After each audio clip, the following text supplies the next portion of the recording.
सभी साथियों को नमस्कार। मैं अरविंद कुमार अंबेडकर प्राइम के माध्यम से मैं भी दिल्ली में एक कार्यक्रम में आपको लेके चलता हूँ जिसका नाम है एक्सीलेंट अवार्ड 2023। ये कार्यक्रम पत्रकारों को संबोधित करने के लिए रखा गया है, पत्रकारों के लिए रखा गया है। तो मैं भी आपको इस कार्यक्रम में लेके चलता हूँ। कृपया इस कार्यक्रम को आगे देखते रहें। अपनी इस अवार्ड्स, अपनी इस धारा को, अपनी मसल्स को चमकाया दिखाया जनाब शिव कुमार जी हमारे बीच मौजूद हैं। मैं चाहूँगा कि आप इसका अवार्ड हैं और आज भी उतनी ही तैयारी से फिजिकली फिट हैं और अपने साथ साथ सैकड़ों की तादाद में बच्चों को फिट करते हैं, रखते हैं। आप हैं शिव कुमार जी के बता रहे थे कि ये पूर्ण रूप से शाकाहारी। आज तक इन्होंने बीड़ी, सिगरेट, पान, गुटखा कुछ नहीं खाया और इन्होंने कुछ ऐसी बातें मुझे बताई कि शायद मैं भी कुछ हैरत में रह गया। एक्सरसाइज करने के बाद ये 150 रोटियां खा जाते हैं। इफेक्ट है 15 किलो दूध एक्सरसाइज करने के पश्चात ये खड़े खड़े पी जाते हैं। तो मैंने उनसे एक सवाल किया था और दोबारा भी कर रहा हूं। मैंने कहा सर ये सब आपके पेट में जाता है ना? कह बिल्कुल, कमाल है भाई। और खली के बहुत अच्छे दोस्त और खली के साथ रहते तो कुछ तो फर्क असर पड़ना ही था। तो मैं आगाज कर रहा हूँ जनाब खैरा पहलवान साहब का, जो अलिफ लैला से है, कि वो कुछ करें। Thank you. सर्वप्रथम मैं 36 बिरादरियों के गुरुओं महापुरुषों के चरणों में नमन करते हुए सभी बहन भाइयों, युवाओं को, बुजुर्गों को नमस्कार प्रणाम करता हूं।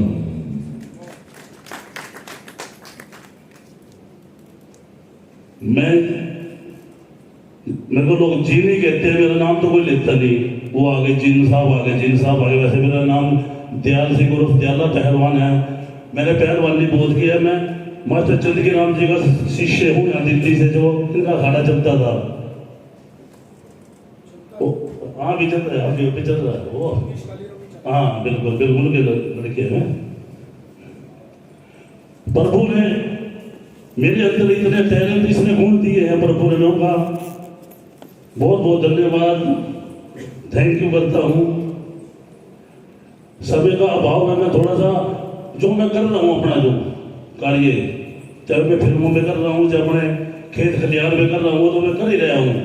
लेकिन मैं समाज के लिए क्या कर रहा हूँ वो भी थोड़ा सुनने योग्य है।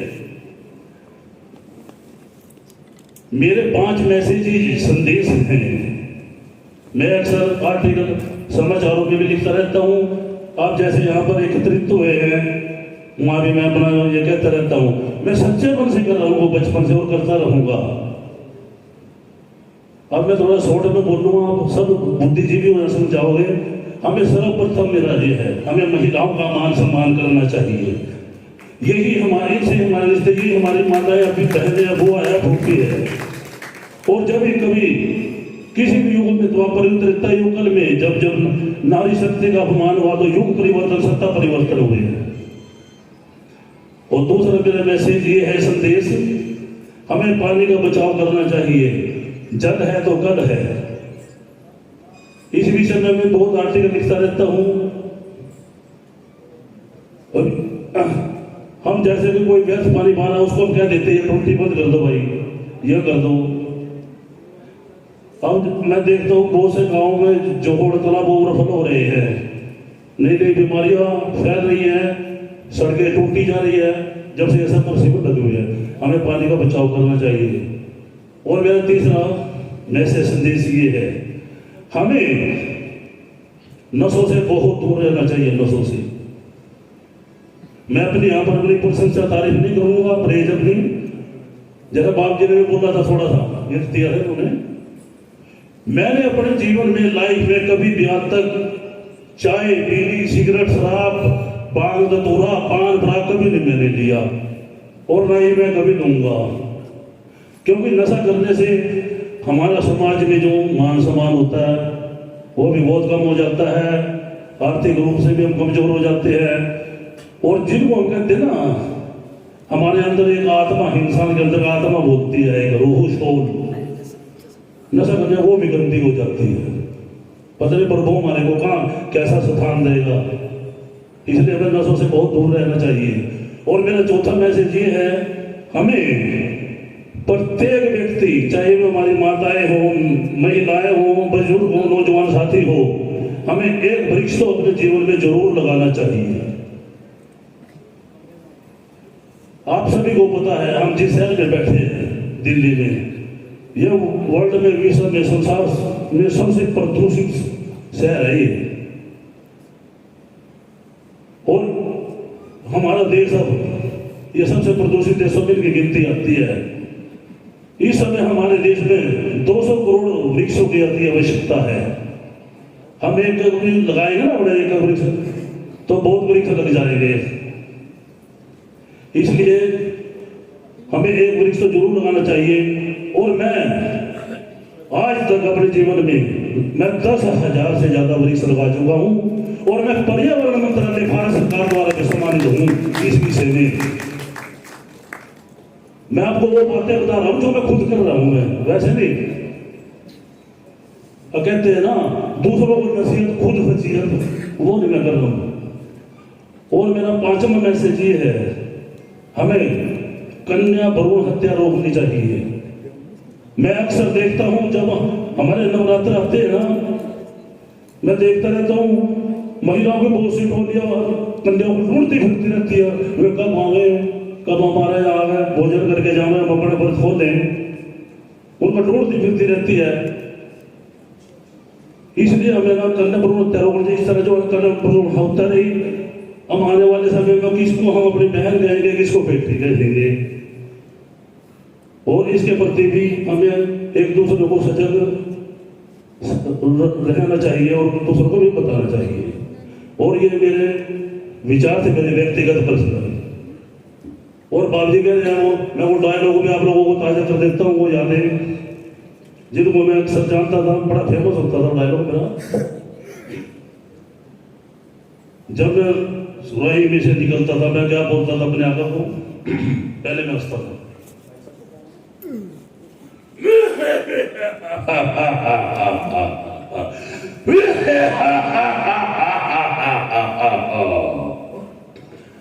हुकुम मेरे आका, आपने मुझे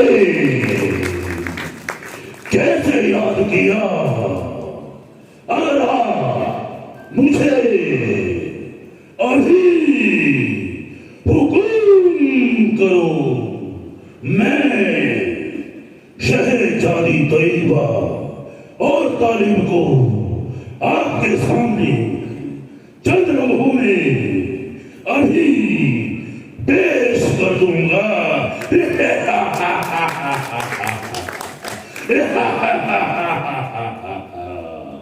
आप सभी का बहुत बहुत धन्यवाद मुझे सुनने के लिए। Thank you. धन्यवाद पहलवान साहब, शरीर और आवाज से आपने वाकई बता दिया कि आप पहलवान हैं और पूरी तरीके से हिला के रख दिया। हिंदी बोलने में जाती कॉन्फिडेंस लेवल डाउन हो जाता है। तो एक कविता है अपने हरियाणवी कल्चर के ऊपर कि बुझ गई मोमबत्ती चढ़ गए दीवे तेल के, कि चढ़ गए बल्लभ बुझ गई मोमबत्ती, बुझ गए दीवे तेल के, चढ़ दी उम्र ने चुन लिया नशा, छुट गए शौक व सारे खेल के, बिजने की जगह ले ली कूलर एसी ने, और बदल के मिजाज मौसम के, लोग भूल गए उड़ना खेसी ने, है रफ्तार पे जमाना हर पल बदलता जावा है, कि है रफ्तार पे जमाना हर पल बदलता जावा है, और भर लिया मन इस जवानी तय बस बचपन याद आवा है, कि भर लिया मन इस जवानी तय बस बचपन याद आवा है। धन्यवाद। और अब और साथ ही आपसे बनाने की गुजारिश भी है कि अपने भंडार में से 2 शब्द हमारे मार्गदर्शन के लिए जरूर निकालिएगा। जनाब CS भंडारी साहब। ये अवार्ड फंक्शन करने का मकसद जो है समाज में उन विभूतियों का जिन्होंने उत्कृष्ट योगदान के लिए आपको यहाँ सम्मान दिया जा रहा है। हमारा कार्यक्रम करने का यही मकसद है, क्योंकि सम्मान से व्यक्ति का सम्मान बढ़ता है। मैंने पहले भी कहा कि सम्मान की कीमत हो सकती है, सम्मान की कोई कीमत नहीं होती। सम्मान जिस व्यक्ति को मिल जाता है उसके मिलने के बाद अमूल्य हो जाता है।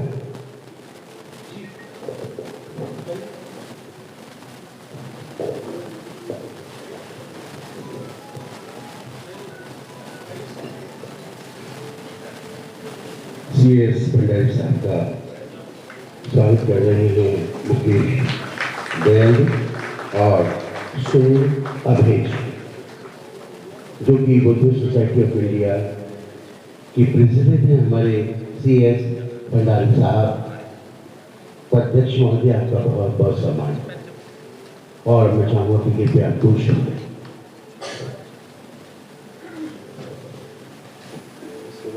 तथागत भगवान बुद्ध को नमन करते हुए, बोधिसत्व विश्व रत्न बाबा साहेब डॉक्टर B.R. अम्बेडकर जी को नमन करते हुए, हमारे बीच उपस्थित बहुत सारे विद्वान साथी सबको नमन करता हूं। और इस कार्यक्रम के आयोजक जिन्होंने अपने अथक प्रयास से ये कार्यक्रम का संयोजन किया है, आयोजन किया है, मैं उनको भी बार बार मंगल कामना करता हूँ। दंपतियों, आज वैसे भी आप देखते हैं कि समाज में जितनी हम सोचते हैं कि हम प्रगति पर हैं, हम लोग उतना ही प्रगति की बजाय हम अवनति की तरफ जा रहे हैं, संगठन की तरफ जा रहे हैं। संगठनों की बात हम करें तो दिल्ली में 2000 संगठन रजिस्टर्ड हैं, सब नाम के रजिस्टर्ड हैं, नाम के संगठन हैं। ये बहुत दुख का विषय है। ये संस्था कम से कम इतना अच्छा कार्य करती है कि जो समाज के लोग हैं, जिन्होंने समाज में कार्य किया है, उसको प्रोत्साहित करती है, जिससे प्रोत्साहन हम लोगों को मिलता है। ये बहुत ही बड़ी बात है। वरना तो संस्था ऐसी है कि अम्बेडकर जयंती मना ली और बुद्ध पूर्णिमा को उन्होंने खीर बांट दी, और अंतरराष्ट्रीय राष्ट्रीय लेवल की संस्थाएं हैं। कोई भी व्यक्ति काम कुछ नहीं है, गली में कोई जानता हो न जानता हो, लेकिन राष्ट्रीय अध्यक्ष से कम कोई नहीं होता। संबंधों, आज मैं इनको बहुत बहुत बधाई देता हूँ, इस संस्था को जो हर साल अवार्ड्स का कार्य करती हैं। तो हमारे लिए समाज में भी जागरूकता का विषय है। ये अच्छा कार्य है और ये करते रहना चाहिए, तभी अच्छा है। मैं आज इस माध्यम से एक बात कहना चाहूंगा, बहुत आवश्यक है कि आज हम सभी लोग ऐसी विचारधारा में जी रहे हैं जो काल्पनिक विचारधारा है, सत्य पर आधारित, तर्क पर आधारित हम नहीं जी रहे हैं। विज्ञान, हम सारे व्यक्ति चाहते हैं कि हमारे बच्चे विज्ञान पढ़ें, विज्ञान से जिए, विज्ञान से सीखें। लेकिन जब सामाजिक स्तर की बात आती है तो हम कल्पना में बह जाते हैं, तर्क में नहीं जाते, विज्ञान की तरफ नहीं जाते, बल्कि कल्पना में बह जाते हैं, जिसका कोई उदाहरण नहीं, जो किसी भी दृष्टि से, किसी भी एंगल से सच दिखाई नहीं देता। तर्क पर सच नहीं है, विज्ञान के आधार पर सच नहीं है, हम उस तरफ बहे हुए हैं।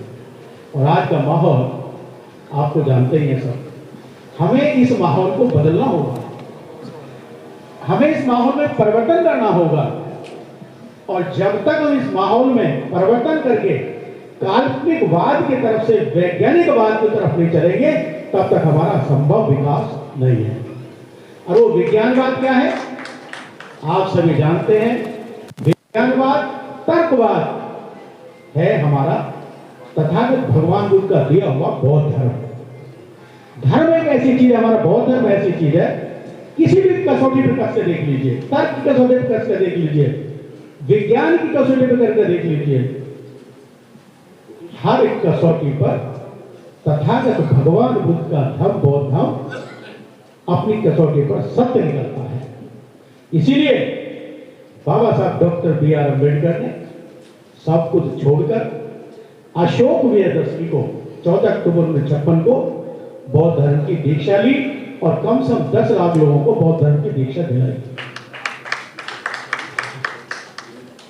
दो चीजों पर हमें ध्यान रखना है, तो मैं बार बार पुनः कह रहा हूं, इशारा मेरा आप समझ रहे होंगे सब लोग। एक चीज तो तर्क है, तर्कवाद है, तर्कवाद में विज्ञान है, विज्ञान एक तरफ सत्य की कसौटी पर है और दूसरी तरफ न तर्क है न सत्य है। हम कह ही नहीं सकते, उसके बारे में क्वेश्चन कर नहीं सकते। हाँ, उसी राह में बहे हुए हैं, उसी राह में हम चल रहे हैं। आखिर कब तक चलेंगे? क्या बाबा साहब डॉक्टर B.R. अम्बेडकर ने हमको यही सिखाया है? क्या हमें यही धर्म दिया है, यही सिखाया है कि हम बिना सोचे समझे कोई काम करें?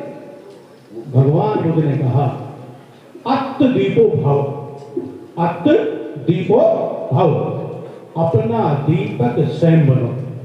अर्थात जो चीज आप कह रहे हैं उसको अपने मानसिक कसौटी पर ये देखो कि भाई ये वास्तव में सच है या गलत है।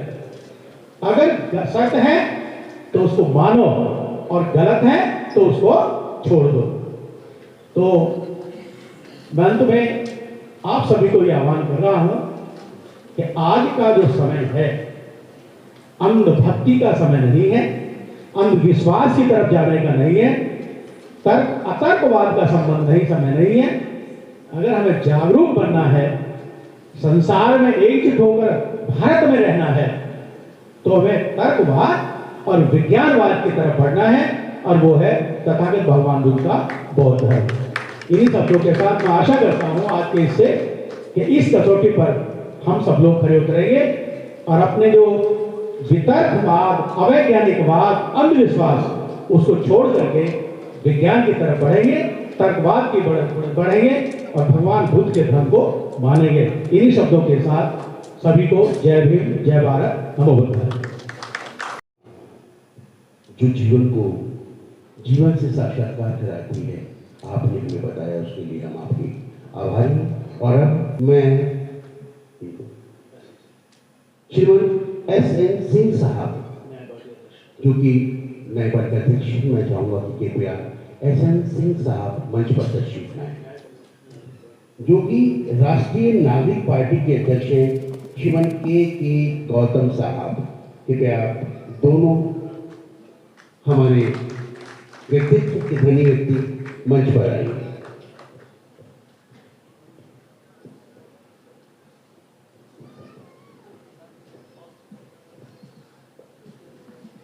श्री S.N.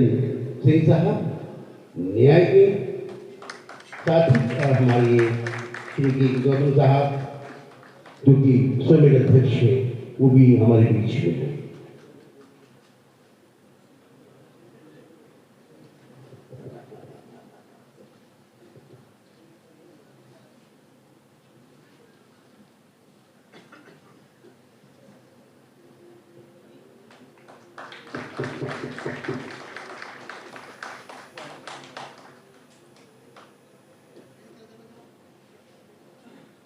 और अब मैं चाहूंगा कि आप दो शब्द बोले, समय की मर्यादा को ध्यान में रखते हुए दो शब्द।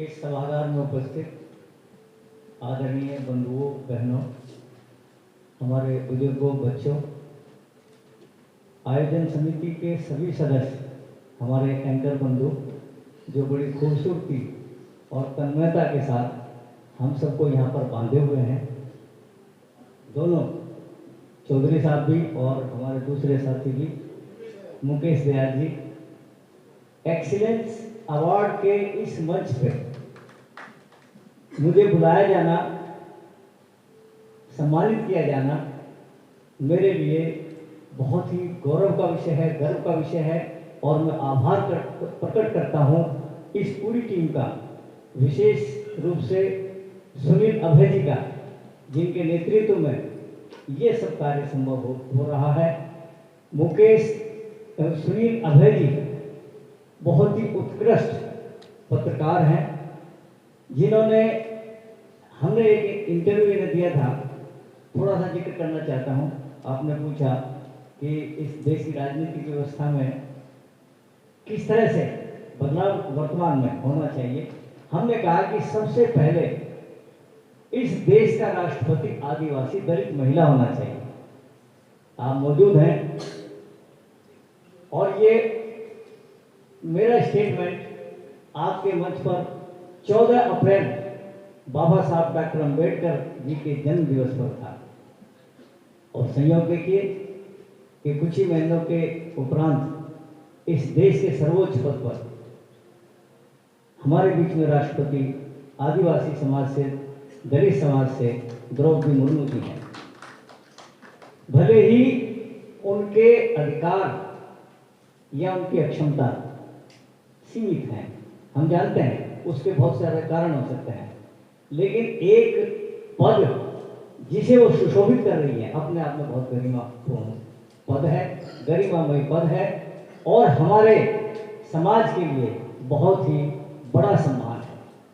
अब मैं इस मंच से एक और मांग कर रहा हूँ और वो मांग ये है कि इस देश का भावी प्रधानमंत्री, आगे आने वाला प्रधानमंत्री दलित समाज से, आदिवासी समाज से होना चाहिए, ताकि एक परिवर्तन की जो रूपरेखा डॉक्टर भीमराव अंबेडकर ने बनाई थी उसे पूर्णता मिले। उन्हें अपने सभी आयोजकों का धन्यवाद प्रकट करते हुए, उन्हें साधुवाद देते हुए, बधाई देते हुए मैं अपनी बात को यहीं पर विराम देता हूँ। धन्यवाद, नमस्कार। जो जीवन को जीवन से साक्षात्कार कराती है, आपने हमें बताया, उसके लिए हम आपके आभारी हैं। और अब मैं श्रीमान S.N. सिंह साहब, जो कि न्यायपालिका अध्यक्ष, मैं चाहूँगा कि कृपया S.N. सिंह साहब मंच पर तशरीफ लाएं, जो कि राष्ट्रीय नागरिक पार्टी के अध्यक्ष हैं। श्रीमान के गौतम साहब, कृपया आप दोनों हमारे व्यक्तित्व के धनी व्यक्ति मंच पर आएंगे।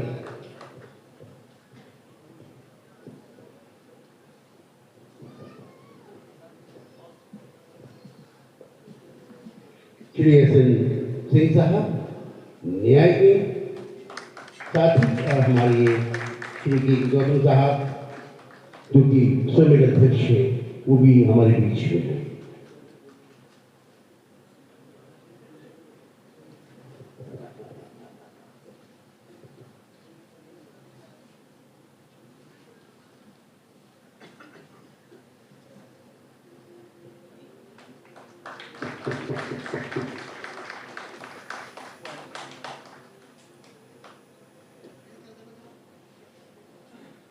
और मैं चाहूँगा कि आप 2 शब्द बोले, समय की मर्यादा को ध्यान में रखते हुए 2 शब्द।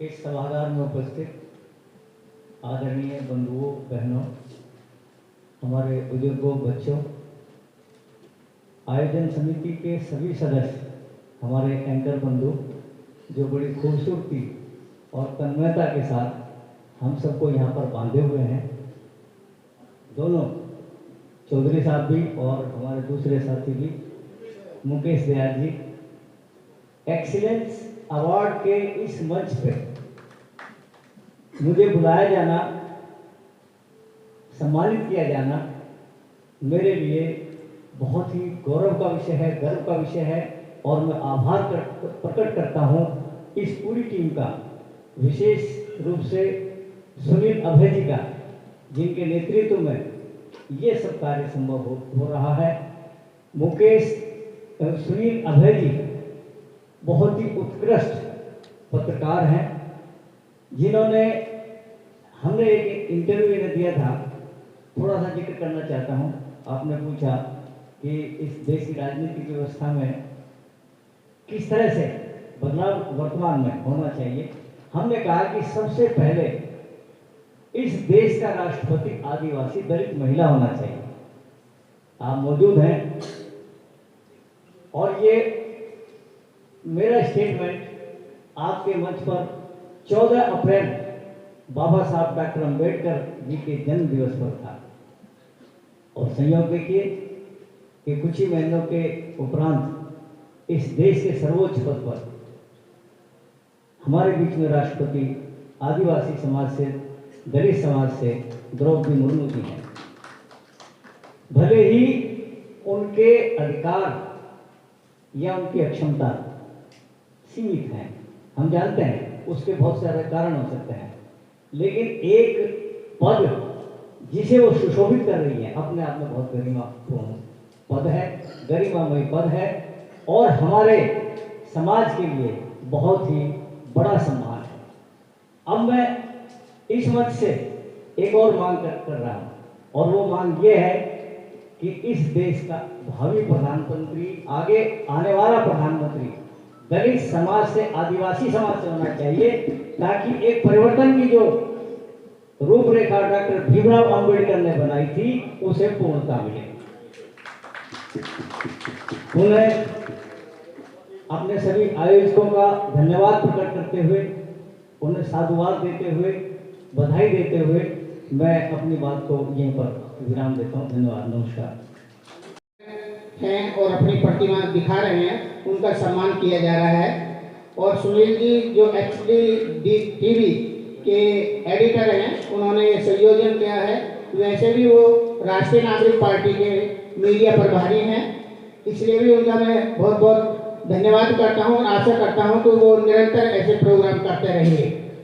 साथियों, जहाँ तक अभी हमारे नेताजी ने बोला है, वैसे तो देश के अंदर विभिन्न पार्टियां हैं, विभिन्न सोशल क्षेत्र में सोसाइटी एसोसिएशन हैं, लेकिन जो पार्टियां हैं, जो मैंने अपना अनुभव है वो ये है कि पिछले 75 सालों में जितनी भी पार्टियां हैं, चाहे वो केंद्र में स्थापित हो या राज्य में स्थापित हो, उन्होंने 3 प्रकार का बीजों का जो झुंझुना है वो लोगों को दिया है। जैसे व्यक्ति विशेष की विचारधारा, धर्म और समुदाय, ये सब लोगों को, नागरिकों को दिया है। इससे भला होने वाला नहीं है। जबकि भारतीय जो संविधान है, जो हमने पार्टी का निर्माण करा है, हमने जो संविधान की उद्देशिका है उसको हमने लिया है, और जिसमें एक शब्द आता है नागरिक, और नागरिक का अभिप्राय होता है स्त्री पुरुष किन्नर इक्वल टू नागरिक। इसलिए राष्ट्रीय नागरिक पार्टी ने 3 बातों में इसमें समावेश करा है कि राष्ट्रीय नागरिक पार्टी की विचारधारा किसी व्यक्ति विशेष, धर्म और समुदाय पर आधारित न होकर उससे ऊपर उठकर राष्ट्र के समस्त नागरिकों को आवास, शिक्षा, स्वास्थ्य, रोजगार, ये अगर हम देते हैं तो हमारा जो संविधान है सामाजिक और आर्थिक न्याय प्रदान कर सकता है। उसी के साथ जो शिक्षा प्रणाली है वो इंटरनेशनल हो, जिसे किसी व्यक्ति विशेष, धर्म, समुदाय से मुक्त रखा जाए। इसके साथ ही हमने रखा है कि राष्ट्र के समस्त नागरिकों को विधायिका, कार्यपालिका, न्यायपालिका, पत्रकारिता के साथ साथ समाज क्षेत्र में 49% स्त्री, 49% पुरुष और 2% किन्नर का प्रतिनिधित्व दिया जाए। ऐसी आशा के साथ हमने पार्टी का निर्माण करा है। हमें ये शौक नहीं है कि हम नेता बने, हमें केवल यह है कि जो प्रियम्बल चाहता है देश के अंदर वो सब नागरिकों को मिले। इन्हीं शब्दों के साथ मैं अपनी बात को विराम देता हूँ। जय नागरिक, जय भारत। आदरणीय श्रीमान, आप अपना स्थान ग्रहण कीजिए। ससम्मान विशेष का नहीं है, इसलिए हम समाज में क्या कर रहे हैं, हम समाज को क्या देना चाहते हैं, हम समाज को क्या दे रहे हैं, इस विषय और एक्सीलेंट अवार्ड के विषय में आप विषय अपना रख सकते हैं। आपने अपने विचार रखे, उसके लिए मैं आपका हृदय से आभार प्रकट करता हूँ। और अब राज्यसभा सदस्य राजमणि पाटिल जी से कहूँगा कि पटेल साहब से, राजमणि पटेल से माफ कीजिएगा कि कृपया मंच पर तशरीफ लाएं और उनके साथ मुकेश, सिद्धार्थ जी और पुनीत पटेल जी कृपया मंच पर तशरीफ लाइए। हाँ, कि हाथों से, जो कि अनुभवी हाथ हैं, जो समाज की बागडोर, देश की बागडोर आप संभालते हैं, चलाते हैं, हम चाहते हैं कि आप दो बेहतरीन कलाकारों को सम्मानित करें और वो है इंटरनेशनल फीमेल क्वीन का अवार्ड जीतने वाली मिसेस अमृत कौर,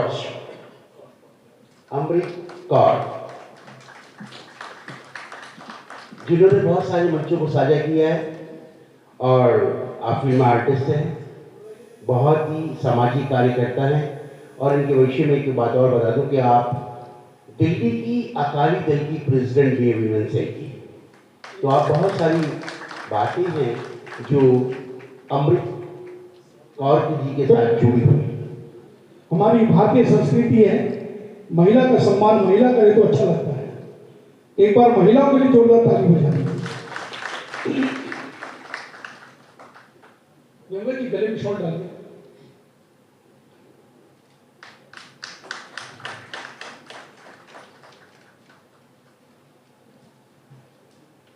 बहुत मेहनत करने के बाद उस स्थान पर पहुंचा जाता है जहां पर हमारी बहन बेटी इस मुकाम पर पहुंची है। आपका अभिनंदन है, आपका स्वागत है कि आप सबका स्थान ग्रहण कीजिए।